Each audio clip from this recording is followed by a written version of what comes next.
Sorry. Sorry, because now we have technical issues. I am Mariana. Sorry. I continue whenever I post. Share the link. I'm sorry for the interruption. It's network issue. I'm back. Continue where I stop. Only one of the same age bracket. Or of age bracket, same age bracket. Even a Hana Bankata, some of them the more of spiritual. Hana Ekwoku, if what I know udika mmadụ ochie ị na ọ na-ekwu okwu ifu na sense juru ahụ karịa ụmụazị of the same age bracket and they are from the same parents. It's not as if na parents in that more intelligent. No, the same parents mana ụfọdụ sound more life experiences. Ọ bụrụ na ha na-ekwu okwu ifu na onye a na-ekwu okwu karịrị ọgbụ ya. All because of maturity, because more than mother reincarnated here on earth after the earthly experiences.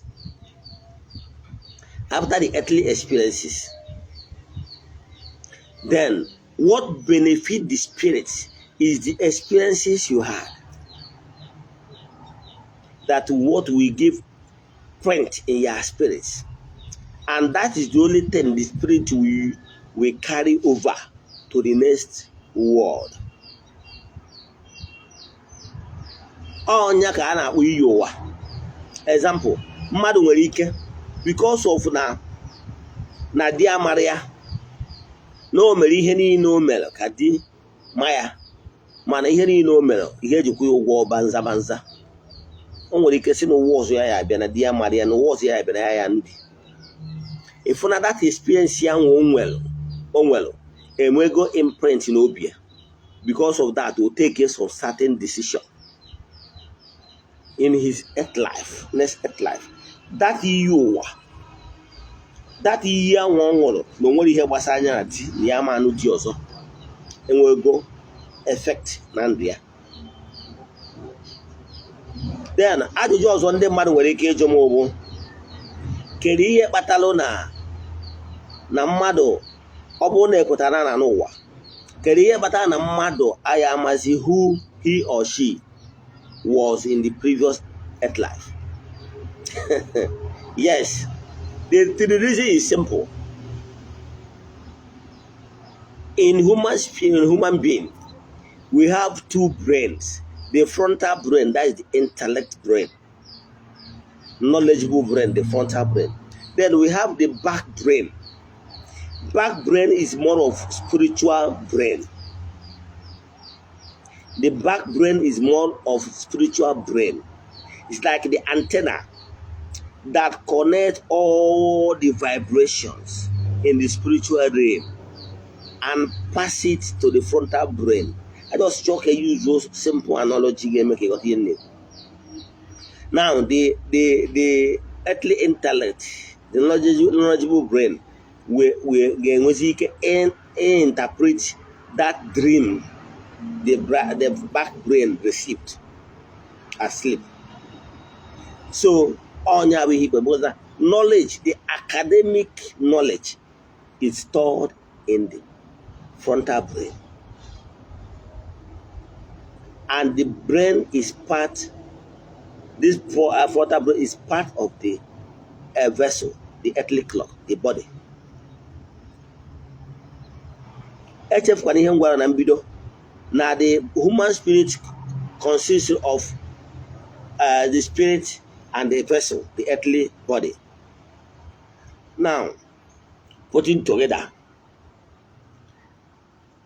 then with the vibration of the body and the vibration of the spirit, there's what is called umbilical cord. There is the spiritual umbilical cord that make the spirit, because the body, the vibration of the body is what traps the spirit. If not, the spirit may move. That is why Ojabobo na mmadụ nwere ka mmadụ were be terribly injured, maybe by accident. Where severe, obuzie na the body, enwere ike irradiate enough vibration, the energy, we can a bond with the vibration and the energy of the spirit. Can human being well or can do well or when the body is badly injured by sickness or by accident, the spirit will the body will no longer give out enough radiation and vibration. Then we keep bond with the spirit. The spirit go down well. Then once the spirit is not getting the necessary bonding, the spirit will go on the mother. Now, now the brain, whoever you are, maybe a professor or whatever you are, you're a king, you are whatever, you're highly respected person in the society. Yes. Once you pass on, what it means that there is already detachment of the spirit, your spirit from the body. The spirit goes back to the world of spirit, waiting for judgment, another assignment, whether to come back or maybe it's finished. Now, if it's given another opportunity, the person will reincarnate again with fresh body, like a spirit germ, fertilizing the egg. The person will grow again 9 months in the womb, developing another total fresh body. Don't forget that the previous earth life, the previous body was laid aside in the grave and they decay. So, knowing that whether he's a professor or he's not a professor is no longer carried back in the spiritual. So, that not all those knowledge and who he is and whatever decayed in the grave. So, even the spirit reincarnate again, he will not be able to remember who he is, because that knowledge of who he is and the academical qualification is there in the brain that will decay in the grave. It's like when you remove a memory card from an MP3 on a phone. The phone on its own might not play what is in the memory card because you have already removed the storage thing. So our brain is the storage capacity. So when the brain died, the brain decayed. So there is no way the person will remember who he was in the previous life, except some few individuals that are mystics. Sometimes you might be permitted to see a black of your past. There is the bandage for a little. You're able to notice who you are. But nature made it possible that generally the bandage will be there for you to not to recognize who you are. Only some mystics, few individuals can permit, can want a hint of who they are. Maybe for a reason. Generally, you will not know. But that earthly time allocated to you, and at the last opportunity of your earth life, you died a sinful nature. You died without being matured. Your name will be expunged from the book of life.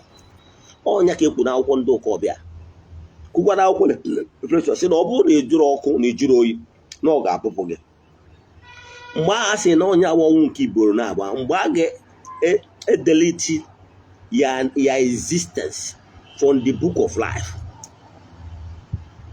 there will total annihilation. Your name will be expunged from the book of life.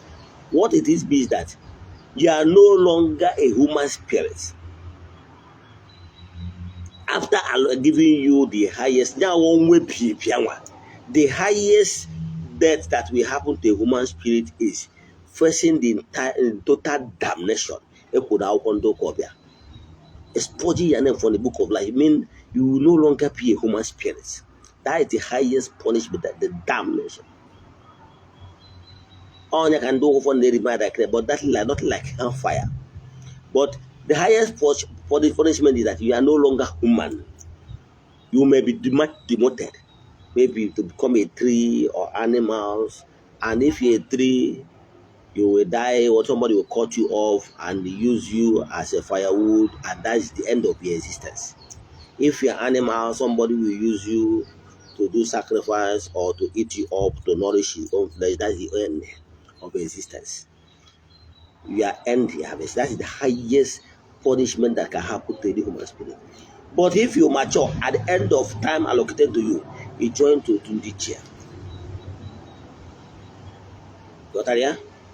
Now, I'm an anyway, you can ajum obrona ebobuna na mmadụ aya ama who the person is.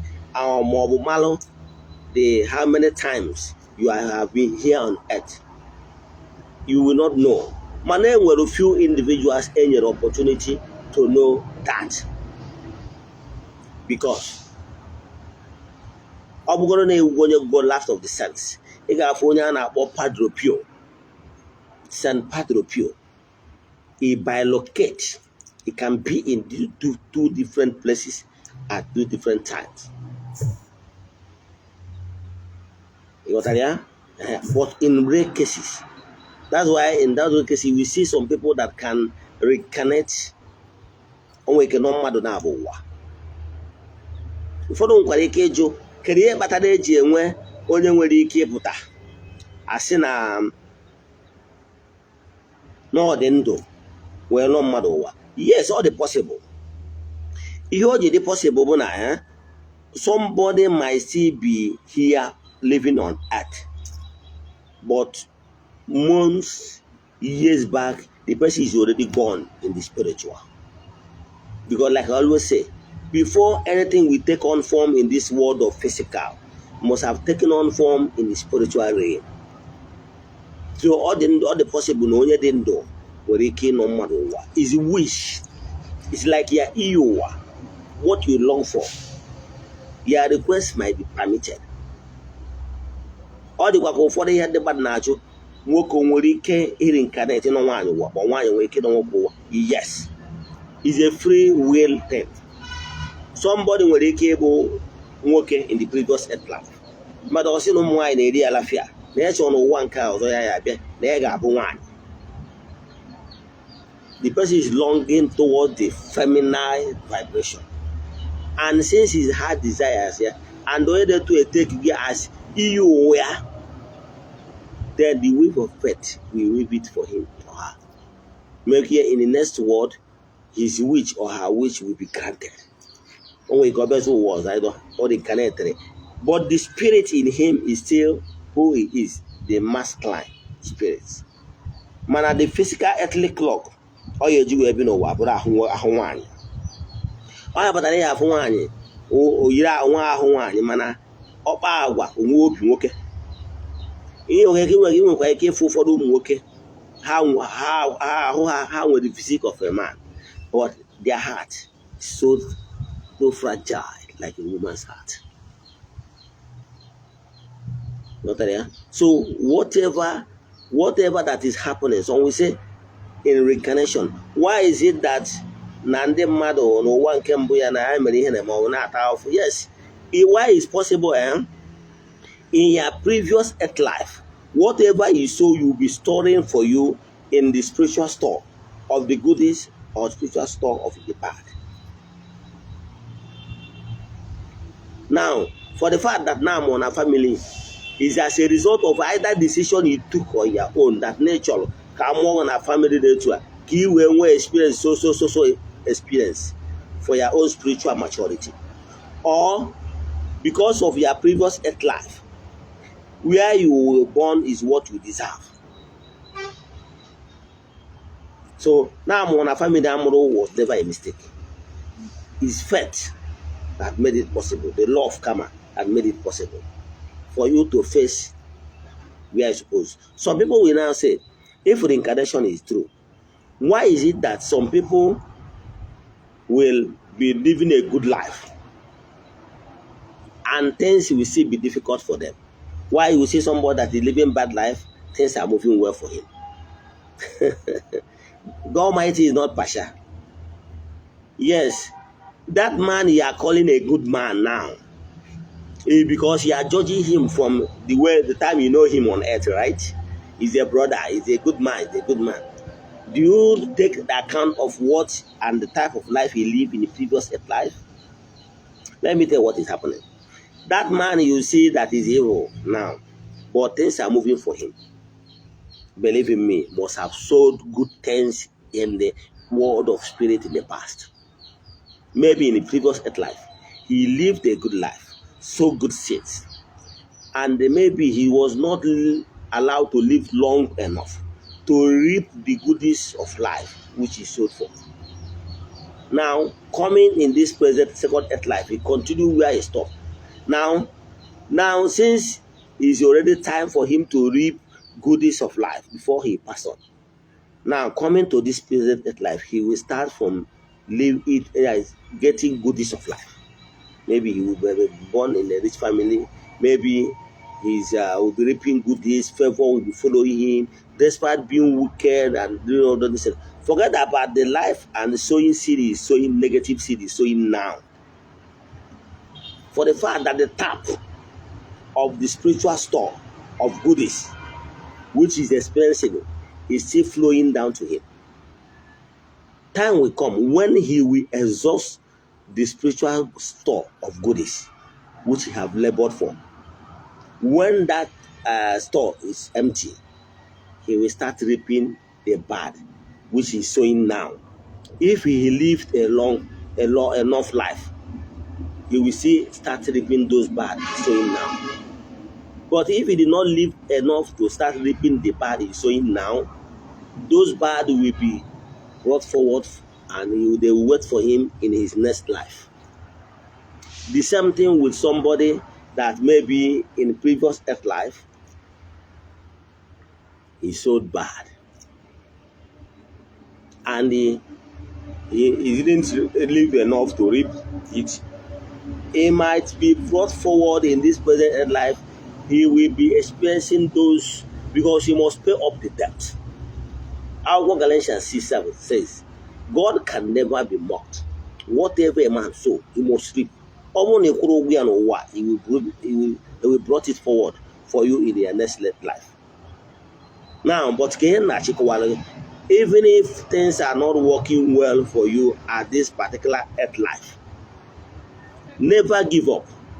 What you will be doing, engage yourself in charity, corporal work of mercy, joyful activities, giving alms. Don't be tired of being nice. Keep doing good.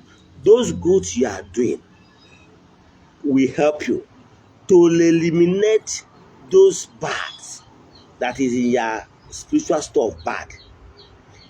You might reduce it if it's what you're supposed to. Stubbornness is supposed to survive for the next 20 years. Goodies you are doing now might reduce it to 2 years or 5 years. So being nice, keep being nice. Keep doing your sacrifice, blood sacrifice, foreign liberation, all these sacrifices you are doing. Believe in me, will help you to pay up your debts. Because those good things you are doing now will help you to pay up those debts. Because of those debts, e.g., in the spiritual, your life is not palatable. Keep doing nice. Keep being nice. Keep doing good things. Chụba aja. Aja niile ahụ ị na-achụ na ezi omume niile ahụ ị ga-eme ga-abụ ihe ị ga-eji wee kwụ ụgwọ ihe ọjọọ niile ahụ dị n'ụzọ gị. And believe in me, if you continue being nice, doing good, consistently enough, they will create massive results to pay up your debts and they will start enjoying your life. You understand? So, no matter what, keep doing nice, keep doing good. Even if good is flowing to you, keep doing good so that your good time will continue for a very long time. Even if bad is happening to you, no matter what you have done, my dear, it's still your responsibility to remedy the wrongs of the past. So keep being nice. Keep doing sacrifice. Chubaja. Aje na onwe ha na-akpọ symbolic redemption. O nwere ike onwe ihe i mere in the past that deserve your leg to be cut off. But maka ihe na ịchụba gị aja enwere ike enwezie inwe obere injury, onwere ike reza aka agha n'ụkwụ, the blood will gush out. That blood is called symbolic redemption. Your old things have passed away. So, but whatever you sow, you will reap it, is pure indeed. Galatians system, God can never be mocked. Whatever you sow is what you will reap. The problem of people of nowadays is that they don't understand that karma is real. No shortcut. That's why you deserve to be living a good life. If you want something good for you in future, yes, you don't like what is happening to you. Start now, because today determines their future. Our Hosea 4:6 says, my people are suffering because of ignorance. Start today. Whether good is coming to you or bad is coming to you, keep on doing good. Keep on being nice. Chubaja, aje na-achụ ga-call to down your suffering years. Maybe even if it's carried over from your previous life. Keep doing good. Chubaja, enwere ike ọ bụ softness igosi ịta 20 years, mana aje na-achụ na nwere ike ịkọt ya in 1 year. Ihe dị mma adịbakwa. So ihe ọma ọbụ niile eme, no good thing imelụ na n'iyi. Onwere ajọ ọmụ na ịchụrụ na nkịtị. Ajọ ọmụ na ịchụrụ na ahụ, o nwere ike ọ bụrụ na ọchịchị obi gị ahụ emezuru ọrụ gị, mana aja ahụ nwere ike jide wee jekwunata depth ị nwere na spiritual. Ọ bụrụ anyị akwụsị ebe a, inwe ajụjụ na ihe a nkọwara, send alụ message na WhatsApp 08057837672. Ogbuefi EZE-ANA Ugochi tubelu oraifite bụ afọ ị ga-eji wee nweta na YouTube. Ị chọọ ịnweta nkụzi na-akụzi na YouTube kwa ụbọchị kwa ụbọchị. Ị na-erecha ihe a, share the link, invite your friends, let them watch. Kachi dị mma wee dị. Ya gazie n'ọfọ.